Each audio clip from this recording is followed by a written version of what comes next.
Friends, நாங்க விநாயகர் சதுர்த்தி அன்னைக்கு காலையில பார்த்தீங்கன்னா, அ ஆஞ்சநேயர் கோயில் போயிட்டு அப்படியே டி நகர் போலான்னு பிளானுங்க. அதே மாரி நாங்க வீட்ட விட்டு ஒரு 11:30, 11:45 ஆயிடுச்சு. கோயிலுக்குள்ள போறப்ப மணி 12 மூடிட போறாங்கன்னு அவசர அவசரமா போனோம். நல்ல ஆஞ்சநேயர பார்த்தங்க. முதல் முறையா நாங்க வந்து வெளிய வரலான்னு பார்த்தோனே, உள்ள வந்து சாப்பாடு போடுறாங்க. எல்லாரும் சாப்பிடுவாங்க. உள்ள போங்க 2வது மாடிக்கு போங்கன்னு சொன்னாங்க. எங்களுக்கு தெரியவே தெரியாது இந்த மாரி சாப்பாடு. எப்ப போனாலும் அங்க தொன்னையில வந்து பிரசாதம் தருவாங்க. சாப்ட்டுருக்கோம்.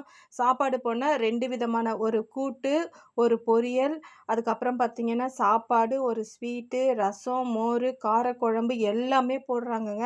இன்னொரு விஷயம் என்னன்னா, சாப்பாடு போட்டுட்டு சாப்பிட்டு முடிச்ச உடனே இலைய யாருமே மூடக்கூடாதாம்.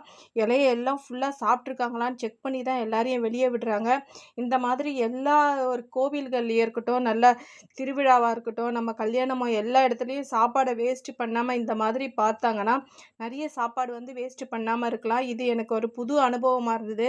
இலையே மூடக்கூடாதுன்னு சொல்லிட்டாங்க. நாங்க அவங்க அது மாரி பண்றதுனாலயே நாங்க எல்லாத்தையும் சாப்பிட்டு முடிச்சுட்டு, எல்லாருக்கும் எவ்வளோ வேணுமோ போட்டாங்க. வெளிய வந்து விநாயகர்லாம் வீடியோ எடுத்துட்டு வந்துட்டோம்.